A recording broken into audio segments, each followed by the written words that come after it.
We're back with the 5.3 L59 and 4L60 that we just yanked out of the Nova. I have it pretty much all set up, I think, ready to go, fuel injected on the ground. I've never done this before, but before we do that, I'm gonna go through everything, make sure we're good, and then fire it. So most people know I fire up a lot of engines, and I always fire them up on this, my carburetor run stand, Holley 6014 box, and carbureted with just gravity fuel. I've never actually fired one up outside of a car. Obviously, the Firebird is fully fuel injected, and that's a rolling run stand, theoretically. But I've never fired one up fuel injected on the ground, plus a transmission. So, go back over here. This whole engine harness is a spare painless one that I've had for years. I got it from a kid, so what happens is a lot of people buy a bunch of LS stuff, get in way over their head, don't know what they're buying, and then they're panicking trying to get out of it, and I'll just buy the whole lot. So this harness was part of that. I've had it for a lot of years. I've never done anything with it. So it is a painless harness, just like the one that's in the Firebird, but it is set up Multec 2. So if you come up here, it's gonna be a long explanation, but basically the 99 to 06 trucks all came with a very unique fuel injector. It's a very small guy. Actually, let me grab one. So yeah, I don't actually have a Multec 2 out, but you've got the tiny little 24-pound, like physically tiny, they're very short. Those are the truck injectors. Then you have the E85 style injectors, which are a little bit taller, and then the LS1 style, which are even taller. And then all three also have different injector plugs. You have Multec 2, which is the tiny guy, the EV6, which is the much later style, and then the EV1, which is my favorite, the early LS1 style. So this harness has kind of always been kind of awkward for me because I don't like the Multec 2 injectors. They're physically short, so they're hard to adapt rails for. And also the plug is unique, so you have to use Multec 2 plugs, and then it limits you as far as other injectors. So I've had this harness, and I'm finally using it. I've got this thing set up with pretty much all truck stuff. This is a truck manifold, a set of rails for a truck. Funny enough, this manifold is shaved, but then I accidentally shaved off the cable throttle, so it's kind of useless. So this is a test manifold. Same coil packs as before. I installed my up and forward turbo headers down and back, so that's what's going to be ran on this eventually, because these are the El Camino headers. I've got this exhaust system set up now where it's much more tight, and then I can get to the starter. Let's see what else we got. It's got all truck accessories. Those are still on. We just took the belt off. Obviously, I could go and rob the radiator off of that thing, but I don't really feel like it's worth it. I'm just going to run it for a little bit, not very long. Then as far as the transmission goes, we just looped the factory lines with some NPS to NPT A-6AN, just a loop there to make that run. And then the big thing of why I've never actually fired one of these, ever actually set up this whole system is because setting up a fuel system for LS is the hardest part. I say it all the time. And this is the tank that is going in the Nova. So earlier today, this all showed up. It's a tank sink tank like we said we were gonna get. We mocked everything up. All of these lines are ran and terminated how they're gonna sit. This is gonna be up in the Nova. We got all the fittings. So, once we got it all together, we mocked it up, bolted it in, pulled it back out, and then now it's fully set up here. We already test primed it, but we have not tested the actual motor itself. I've spun the motor over with the starter. I've checked, with the HP tuners, everything. I got into the computer. I put a base tune on the trans, or on the whole engine, and then I've primed the fuel system, but we haven't fired it. But I think right now we're ready to see what happens. I just gotta get the laptop and plug it in, and then we're going. So this PCM, this is from a 2000 Firebird. It's not my 2000 Camaro one I always talk about. This is off a car that we robbed a bunch of stuff off that's going to, be going into the Nova. We got a harness over there. I'm gonna work on depinning that a little bit later, making one of these, but that's another thing. So basically how this all works is this is my key. I can hook it up here. You can hear the relay start clicking, and then let me connect to the HP tuners. Hopefully it does it quickly. And there we go. So you see a 2000 Pontiac Firebird, and then I can start scanning. There we go, we're scanning.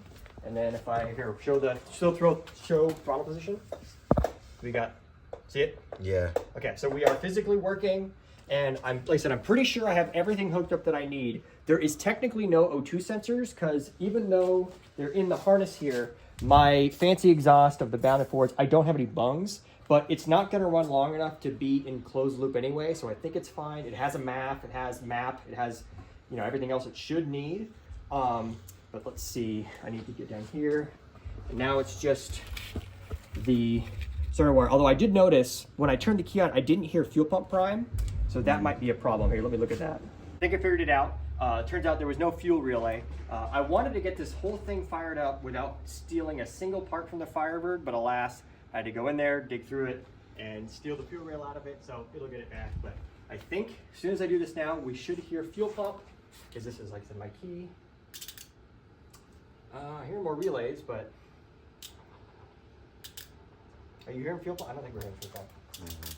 All right, so I actually did find a bad fuse. Maybe that's it. Hopefully it doesn't just pop it again. But let's do key on. There we go. Hear it? Yeah.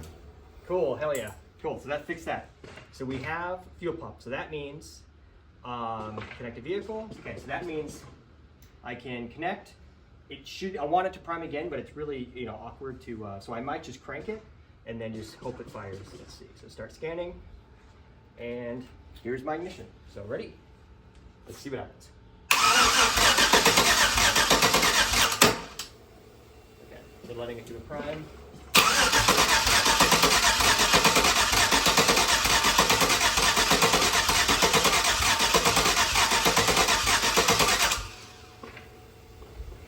All right, that's interesting.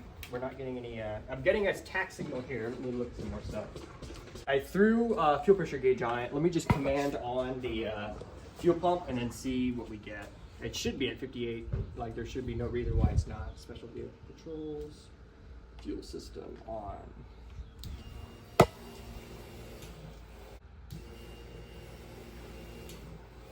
You got movement? No. Interesting. Yeah, you're barely at 5. But we're actually getting pressure though? Yeah, a little. All right, we're finally back. That was a big break. So we figured out the problem, and I always say LS systems, the fuel system is the hardest part, and it is a thing you should absolutely not cheap out on. This tank is very nice, very expensive, and they should be for a reason. They're very quality. That's what's in that car. However, the center unit is not as high. Tanks makes their own. I always recommend to get the Tanks one. It's about $1,000 for everything, and it's not worth the headache to not do it. So the problem is, the pump, obviously on the sender, it's being held on by this stupid plastic piece. It was blowing by all of the pressure, and we could not figure out why. It would only ever build 5 pounds. We kept doing it manually, and then finally I went and got some high quality Russell hose, cut that to length, put it in there, and it's still holding 60 PSI. Or 58, or it's at 49. So we primed this, I don't know, a couple minutes ago, and it's still holding. So I think we're finally good. We're good to start it. But yes, never ever cheap out on your fuel system, even a little bit. Go to Tanks, get the full Tanks kit. Don't do any other company. Just use the Tanks, please. Key on, hopefully for the last time. Make sure everything looks clear. And if you pump prime, yeah, it's already at 50. Now let me connect the vehicle. We are scanning. Hopefully this battery's not dead. I should have put it on the 10 this whole time, but I didn't. But all right, let's see what happens. Contact. Okay, fuel pump out again.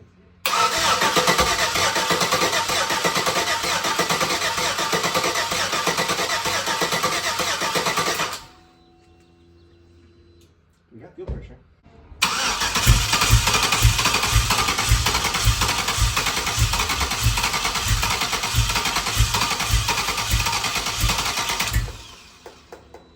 Why we're getting some pops but not just lighting up. All right, so crazy last hour or whatever it was. So we shut the camera off, trying to figure out what was going on, changing things, checking things, changing computers. We finally decided, let's see what's going on with the injectors. We pull the intake manifold off, crank it with the intake manifold off, and it's firing a single one injector. So that's why it was going bloop, bloop, bloop. So we mad dash, grabbed another set of injectors I had, kept putting them in, firing it with it, and now we are getting injectors. So for the last time, this should hopefully just light off and be normal. We've basically checked off everything else, but that's why it was firing just one cylinder. So all right, let's go ahead. Hopefully the last time. Ignition on. See what happens.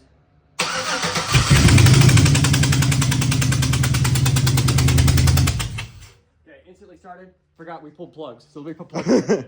Oh yeah. So it ran on 6. No, it ran on 7. Sorry, I put the plug back in. But it instantly started, so. Yeah. Now we've got all 8 in, so I won't get blasted in the face by air. And...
So I've never actually installed these yet. Oh, so they're actually like heating up the coating? Yeah. It's burning off all of the, whatchamacallit I got on it.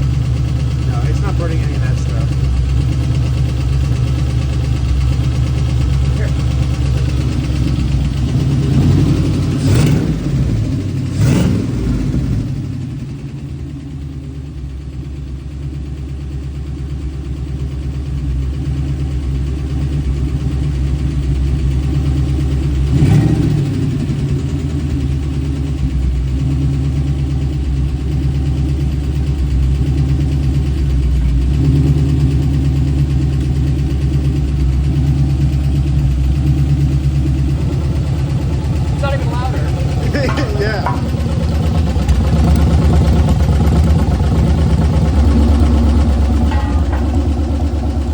Hear what this one sounds like.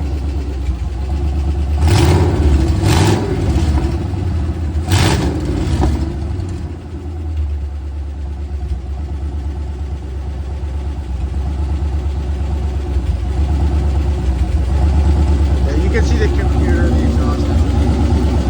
So for people saying I'm probably running it too long, we are only at 127 degrees, so I'll shut it down in a few minutes, but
hell yeah.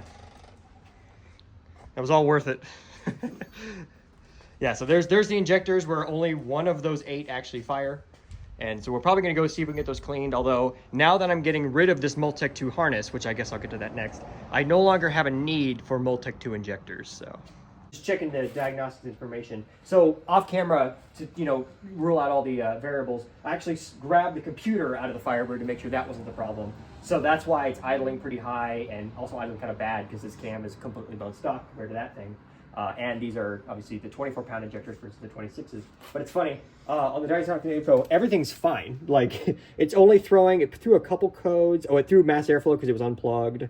Throttle position sensor, I guess it wasn't connected right. And then the fans are off, and then the alternator's unplugged. But all the monitors are actually pretty happy. So the only thing it's, like I said, we don't have O2s, so it's always just going to be an open loop. But it's cooled down now to 136, so I think I want to start it again, just see what it does, just hot start, and then run it for only a couple minutes, and then we'll shut it down, and then I think we'll be good here. We'll leave the Terminator swap for another day.